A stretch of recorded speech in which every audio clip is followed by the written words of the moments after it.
मी स्वराज्याचे सरसंस्थापक छत्रपती शिवरायांना मानाचा मुजरा करतो। भारतीय राज्यघटनेचे शिल्पकार भारतरत्न डॉक्टर बाबासाहेब आंबेडकर यांना मानवंदना अर्पित करतो। आज मंचावर उपस्थित असलेले लोकप्रिय आमदार आशिष जयस्वालजी, प्रणय फुकेजी, सुधीर पारवेजी, टेकवडीहून या ठिकाणी उपस्थित असलेले आमदार दिलीप मोहितेजी, मंचावर उपस्थित असलेल्या या विभागाच्या उपमुख्य सचिव आभा शुक्ला, आपल्या महावितरणचे प्रमुख श्री लोकेश चंद्र, श्री परेश भागवत, श्री प्रसाद रेशमे, श्री अरविंद भादीकर, श्री दिलीप झोडके, श्री सुनील पावडे, श्री दत्तात्रय पडळकर, श्री धनंजय मोंढेकर, मोजे टेकवडेचे आमचे सरपंच या ठिकाणी आहेत, त्यामुळे सरपंच महोदय आणि सगळे ग्रामस्थ जे आपल्याला जॉईन झालेले आहेत आणि त्यासोबत विविध ठिकाणून लिंकच्या माध्यमातून नागपूरच्या जिल्ह्याच्या भागातून आपल्याला जॉईन झालेले सर्व नागरिक, महावितरणचे सर्व आपले अधिकारी कर्मचारी, सर्व विविध योजनांचे लाभार्थी भगिनी आणि बंधूंनो, मला अतिशय आनंद आहे की आज नागपूर जिल्ह्यामध्ये 350 कोटी रुपयाचं आपण आपल्या विजेच्या बळकटीकरणाचं काम या ठिकाणी सुरू केलेलं आहे। जे काही नवीन इन्फ्रास्ट्रक्चर तयार होत आहे, खरं म्हणजे आपल्याला कल्पना आहे की नागपूर सारखं एक शहर जे अतिशय वेगानं वाढत आहे आणि नागपूर महानगराच्या क्षेत्रामध्ये NMRDच्या क्षेत्रामध्ये नवनवीन वस्त्या तयार होत आहेत। पूर्वीच्या ग्रामपंचायती होत्या त्या नगरपालिकेत परिवर्तित होत्या, अनेक भाग मोठा हा महानगरपालिकेच्या क्षेत्रात आलेला आहे। त्यामुळे या सगळ्या लोकांना अतिशय चांगल्या प्रकारची वीज, चांगल्या क्वालिटीची वीज सप्लाय हा मिळाला पाहिजे। या दृष्टीनं विजेचं वितरणाचं जे जाळं आहे त्या जाळ्याचं बळकटीकरण करणं आवश्यक होतं। केंद्र सरकारच्या माध्यमातून आम्ही महाराष्ट्रामध्ये 29,000 कोटी रुपयाची RDSSची योजना सुरू केली। विविध टप्प्यांमध्ये कामं सुरू झाली आणि आज नागपूर जिल्ह्यामध्येही जवळपास 350 कोटी रुपयाचं एक काम आपण सुरू करतोय। त्यामुळे या वाढत्या क्षेत्रामध्ये विजेच्या समस्या संपतील, लोड कमी अधिक होतं, तक्रारी संपतील, आमची वीज वारंवार जाते या तक्रारी संपतील, एखाद्या वेळेस व्होल्टेज वाढलं म्हणून आमची मिक्सर खराब झाला अशा प्रकारच्या तक्रारी येतात, त्या तक्रारी संपतील। त्यामुळे मला असं वाटतं की वाढत्या भागातल्या लोकांना खूप मोठा दिलासा आज या आपल्या पायाभूत सुविधांची जी सुरुवात आपण करतोय त्याच्यामुळे निश्चितपणे होणार आहे। यासोबत आपला जो दक्षिण पश्चिमचा भाग आहे, जो आपला महालचा भाग आहे, या सगळ्या भागामध्ये जे काही आपलं विजेचं जाळं आहे ते विजेचं जाळं पूर्णपणे अंडरग्राऊंड करण्याची देखील आपण त्या ठिकाणी सुरुवात केलेली आहे। त्यामुळे विजेचं जे काही जाळं असतं त्याची एक प्रकारे लाईफ वाढते, त्याच्यातल्या जे काही खराबी आहेत त्या कमी होतात आणि अर्थातच शहराचं सौंदर्यीकरण देखील त्या माध्यमातून वाढतं। त्यामुळे हा देखील एक अत्यंत महत्त्वाचा कार्यक्रम आपण आज पार पाडलेला आहे।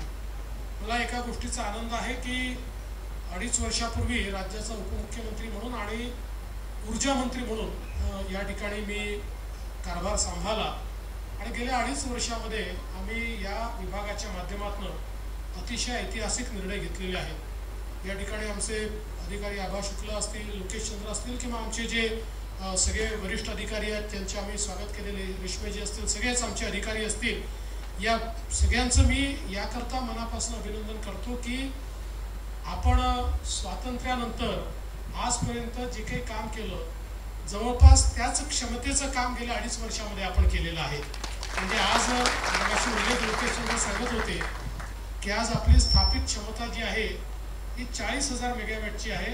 स्वातंत्र्यानंतर आतापर्यंत 40,000 मेगावॅटची स्थापित क्षमता आपण तयार केली। आज जे आपण PPA केलेले आहेत, जे प्रकल्प आपण हातात घेतले आहेत, जे सौर ऊर्जेचे प्रकल्प आपण करतोय, याच्यामुळे पुढच्या 5 वर्षामध्ये या 40,000मध्ये अजून 45,000 मेगावॅटची भर पडणार आहे आणि आपण 85,000 मेगावॅटपर्यंत या ठिकाणी जाणार आहोत। हा एक ऐतिहासिक अशा प्रकारचा निर्णय आहे। दुसरा या निर्णयाचा फायदा काय आहे तर आज आपण जास्तीत जास्त वीज ही कोळशापासून तयार करतो कोळशापासून वीज तयार करणं हे जबाबदारीचं काम आहे, महत्त्वाचं काम आहे, हे तर आपल्याला मान्यच आहे. पण त्यातनं पर्यावरणाची जी हानी होते ती आपल्या सगळ्यांना माहिती आहे. आणि त्यासोबत कोळशाचे दर हे सातत्याने वाढत असल्यामुळे लोक म्हणतात की बाबा हे विजेचे दर कधी कमीच होत नाही, हे सातत्याने दरवर्षी वाढतच जातात. कारण कोळशाचे दर वाढतात आणि विजेचे दर त्यामुळे वाढत असतात. आणि म्हणून आपण आता असा निर्णय केला की जास्तीत जास्त आपली वीज ही अपारंपरिक स्रोतातून आली पाहिजे, रिन्युएबल स्रोतातून आली पाहिजे.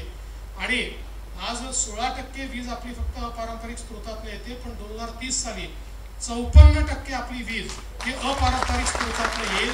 त्यामुळे आपल्याला विजेचे दर वाढवणं तर सोडा, ते कमी करता येतील आणि हळूहळू ते आपल्याला कॉन्स्टंट करता येतील. विजेचे दर वाढणार नाही अशा प्रकारची परिस्थिती ही आपल्याला निर्माण करता येईल. त्यामुळे एक महत्त्वाचं या निमित्ताने आपण हे काम करू शकलेलो आहोत. यासोबत आपल्या शेतकऱ्यांना एकीकडे आपण वीज बिल माफ केलं. आताच आपण बघितलं की 000 अशा प्रकारचं आता बिल त्यांना मिळत आहे, कारण त्यांचे सगळं जे काही बिल आहे ते आता राज्य सरकार भरत आहे. पण मला काही लोकांनी विचारलं की राज्य सरकारने उद्या भरलं नाही तर काय. मी म्हटलं 5 वर्ष पुढचे आम्हीच आहोत, आम्ही 5 वर्ष पुढचे भरणारच आहोत, त्यानंतर सरकार लोक ठरवतील. पण नुसतं बिल भरण्यापुरतं हे मर्यादित नाही आहे, तर याला सस्टेनेबल बनवण्याकरता देशामध्ये पहिली ॲग्रिकल्चर एनर्जी कंपनी, म्हणजे शेतकऱ्यांना जो वीज पुरवठा आपण करतो त्याकरता सेपरेट एनर्जी कंपनी आपण महाराष्ट्रामध्ये सुरू केली. आणि आज आपल्या शेतकऱ्यांना 16,000 मेगावॅटची वीज लागते. आपण अर्धे दिवस सकाळी वीज देतो, अर्धे दिवस रात्री वीज देतो. ही राज्य सरकारला 8.5 रुपयांनी वीज पडते. शेतकऱ्यांकडनं आपण ₹1.25 घेतो, आता तोही आपण माफ केलेला आहे. म्हणजे जवळजवळ 6-6.5 रुपये सबसिडी एका युनिटवर आपल्याला त्या ठिकाणी शेतकऱ्यांना द्यावी लागते. पण आता आपण ऐतिहासिक निर्णय घेतला आणि आपण ठरवलं 16,000 मेगावॅट जी वीज आहे ही सगळी आपण सौर ऊर्जेवर कन्व्हर्ट करू. आणि त्या ठिकाणी एक अतिशय चांगली योजना मी आणली की ज्या योजनेमध्ये जे आपलं शेतकऱ्यांचं फिडर आहे या फिडरचं सौर ऊर्जीकरण करायचं. आणि या योजनेच्या अंतर्गत आपल्याला आश्चर्य वाटेल पण जवळपास 1 वर्षाच्या आत पहिल्या टप्प्यात 12,000 मेगावॅट आणि आता 14,000 मेगावॅट, म्हणजे 16,000 मेगावॅट पैकी 14,000 मेगावॅटचं काम आपण ऑलरेडी सुरू केलेलं आहे. त्यातल्या 5-7 ठिकाणचं तर डेडिकेशन देखील झालेलं आहे. 18 महिन्यामध्ये हे 14,000 मेगावॅट पूर्ण होईल. 2,000 मेगावॅट अजून आपण करतोय. म्हणजे सगळं 16,000 मेगावॅट जेवढी वीज शेतकऱ्यांना लागते ही सगळी वीज सोलारमधनं येईल. त्याचे फायदे काय आहेत तर आमच्या शेतकऱ्यांना आपण दिवसा 12 तास 365 दिवस वीज देऊ शकू. रात्री शेतामध्ये जाऊन पाणी भरा आणि पाटांमध्ये पाणी टाका, हा धंदा बंद होईल. आणि दिवसा शेतकरी जे मेहनत करतात त्यांना दिवसा पूर्णपणे त्या ठिकाणी वीज मिळेल. आणि सगळ्यात महत्त्वाचं सरकारला याचा फायदा काय आहे, जी 8.5 रुपयाची वीज आम्हाला पडत होती ती 3 रुपयाची वीज आम्हाला पडणार, म्हणजे 5 रुपये सरकारचे वाचणार आहेत. त्यामुळे शेतकऱ्याला मोफत वीज देऊ नये, आमचे पैसे वाचणारच आहेत. अशा प्रकारची एक चांगली योजना. अशा योजना कागदावर होतात नाहीतर वर्षानुवर्ष लागतात, पण केवळ 1-1.25 वर्षामध्ये ही योजना आम्ही कार्यान्वित केली. आणि म्हणून या टीमचं मी याकरता मनापासून अभिनंदन करतो. आणि देशाच्या पंतप्रधानांनी देखील या योजनेचं स्वागत केलं, कारण ही देशातली सर्वात मोठी डिस्ट्रीब्युटेड अशा प्रकारची सौर जनरेशनची योजना आहे. यापेक्षा मोठी योजना कुठलंही राज्य तयार करू शकलं नाही. आणि केंद्र सरकारने सगळ्या राज्यांना पत्र लिहून कळवलं की महाराष्ट्र मॉडेल जे आहे ते तुमच्या राज्यामध्ये देखील तुम्ही फॉलो करा. यातनंच तुम्ही शेतकऱ्यांना दिलासा देऊ शकाल आणि विजेची बचत देखील करू शकाल. यासोबत आपल्याला कल्पना आहे की माननीय पंतप्रधान महोदयांनी प्रधानमंत्री सूर्यघर योजना आणली. आज आपण अनेक वेळा म्हणतो की सामान्य माणसाला विजेचे दर परवडत नाही. माननीय पंतप्रधानांनी सांगितलं की आता या ठिकाणी आपण 300 युनिट पर्यंत वीज मोफत देणार. आणि प्रधानमंत्री सूर्यघर योजनेच्या अंतर्गत आता जे लोक त्या ठिकाणी अप्लाय करतायत त्यांना मोठी सबसिडी केंद्र सरकारच्या माध्यमातून मिळते. 76,000 रुपयांची सबसिडी मिळते. आणि त्यांच्या घरी सोलर लागल्यानंतर 300 युनिट पर्यंत त्यांना विजेचा कुठलंही बिल येत नाही. किंबहुना जास्त जनरेशन झालं तर ते जनरेशन ते आम्हाला विकू शकतात आणि ते पैसा कमवू शकतात. म्हणजे कालपर्यंत तुम्ही बिल भरत होतात, आता तुम्ही आम्हाला बिल द्याल आणि आम्हाला तुम्हाला पैसे द्यावे लागतील, अशा प्रकारची ही प्रधानमंत्री सूर्यघर योजना आपण आणलेली आहे आणि याच्यामध्ये देशामध्ये सर्वात जास्त काम महाराष्ट्रामध्ये आपण केलेलं आहे। पण आपल्याला प्रयत्न हा करायचा आहे। आम्ही आता डीपीडीसी ती योजना तयार केली, आमच्या आशिष बाबूंनी एक चांगली सूचना केली आणि डीपीडीसी मध्ये विशेषतः SC ST चा जो निधी असतो त्याच्यातनं गॅप फंडिंग करून मोफत त्यांना त्या ठिकाणी या सूर्यघर योजनेचा लाभ द्यायचा, अशा प्रकारची योजना आम्ही तयार केलेली आहे आणि लवकरच त्या योजनेमुळे मोठ्या प्रमाणात लाभार्थी जे आहेत ते लाभान्वित होतील। त्यामुळे अशा प्रकारच्या या माध्यमातून सामान्य माणसाच्या जीवनामध्ये परिवर्तन करण्याचा प्रयत्न आपण करतोय।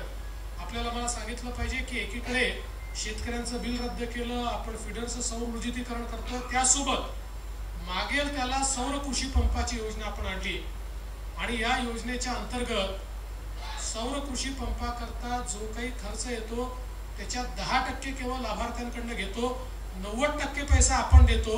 त्याच्या शेतामध्ये तो पंप फिट केल्यानंतर 25 वर्ष त्याला विजेचं बिल भरायची आवश्यकता नाही, 25 वर्ष त्याला मोफत वीज त्या ठिकाणी मिळणार आहे। 5 वर्षाची आम्ही गॅरंटी घेतलेली आहे, त्यामुळे काही तूट झालं, काही प्रॉब्लेम झाला तसं सगळं मेंटेनन्स आम्ही करणार आहोत। त्याचा इन्शुरन्स आम्ही केला, चोरी गेलं तर त्या संदर्भात इन्शुरन्सचे पैसे देखील त्याला मिळतील। त्यामुळे एक प्रकारे शेतकऱ्यांना मोठा दिलासा देण्याचं काम आपण करतोय। यासोबत आपण सौर ऊर्जा ग्राम अशा प्रकारची एक कॉन्सेप्ट आणली। पहिल्या टप्प्यामध्ये सातारा जिल्ह्यातलं एक गाव आपण त्या ठिकाणी केलं आणि आज मला अतिशय आनंद आहे की दुसऱ्या टप्प्यामध्ये आपलं जे टेकवडी आहे, आपले सरपंच या ठिकाणी आहेत आणि दिलीप मोहितेजी तिकडे लिंकवरून आपल्या सोबत उपस्थित आहेत। टेकवडी गाव हे आपण सौर ऊर्जाकरण त्याचं केलं आहे। सौर ग्राम म्हणजे ज्या गावातली 100% वीज ही सौर ऊर्जेतनं येते। म्हणजे आता या गावातल्या एकाही नागरिकाला आपल्या खिशातनं एक नवा पैसा घरगुती विजेकरता, शेतीच्या विजेकरता खर्च करण्याची आवश्यकता नाहीये, पूर्णपणे मोफत वीज आपल्याला या ठिकाणी मिळालेली आहे। आपण वर्षानुवर्षे सांगतो की सूर्यदेवाची खूप कृपा भारतावर आहे, त्यामुळे त्या कृपेचा प्रसार हा जर योग्य प्रकारे नागरिकांपर्यंत पोहोचवला तर नागरिकांना आपण एक मोठा दिलासा देऊ शकतो। तोच प्रसार माननीय पंतप्रधान महोदयांच्या नेतृत्वात आपण नागरिकांपर्यंत पोहोचवतोय आणि मला अतिशय आनंद आहे की गेल्या 2.5 वर्षामध्ये ज्या प्रकारच्या योजना आपण केलेल्या आहेत, ज्या प्रकारे ट्रान्सफॉर्मेशन आपण केलेलं आहे, याच्यामुळे पुढचे 25 वर्ष आमच्या ऊर्जा खात्याची जी दिशा आहे ती आम्ही ठरवलेली आहे आणि त्या दिशेने देशातलं सर्वोत्तम अशा प्रकारचे ऊर्जा खातं हे आपल्या महाराष्ट्राचं होणार आहे, अशा प्रकारची दिशा आम्ही त्या ठिकाणी केलेली आहे। आणि म्हणून मी खरं म्हणजे जे सगळे लाभार्थी या ठिकाणी आलेले आहेत त्या सगळ्यांचं मनापासून स्वागत करतो। शेवटी तुमचा सहभाग हाच आमच्या योजना यशस्वी करतो। तुम्ही सहभागीच झाला नाही, आम्ही किती योजना केल्या तरी तसा फायदा नाही आणि म्हणूनच यापैकी काही निवडक ग्राहकांचं आपण या ठिकाणी अभिनंदन केलं आहे, त्यांना आपण त्यांचे धन्यवाद दिलेले आहेत आणि भविष्यात सगळ्या ग्राहकांचे धन्यवाद देण्याची संधी आपल्याला लाभावी अशा प्रकारचं या निमित्ताने मी सांगतो आणि पुन्हा एकदा एक चांगला कार्यक्रम आयोजित केल्याबद्दल ऊर्जा विभागाचे अभिनंदन करून महावितरणचे अभिनंदन करतो आणि माझे 2 शब्द संपवतो। धन्यवाद, जय हिंद।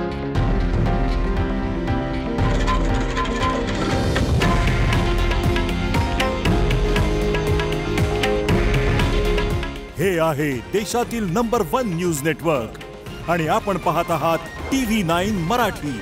काळजी तुमची, हित महाराष्ट्राचं।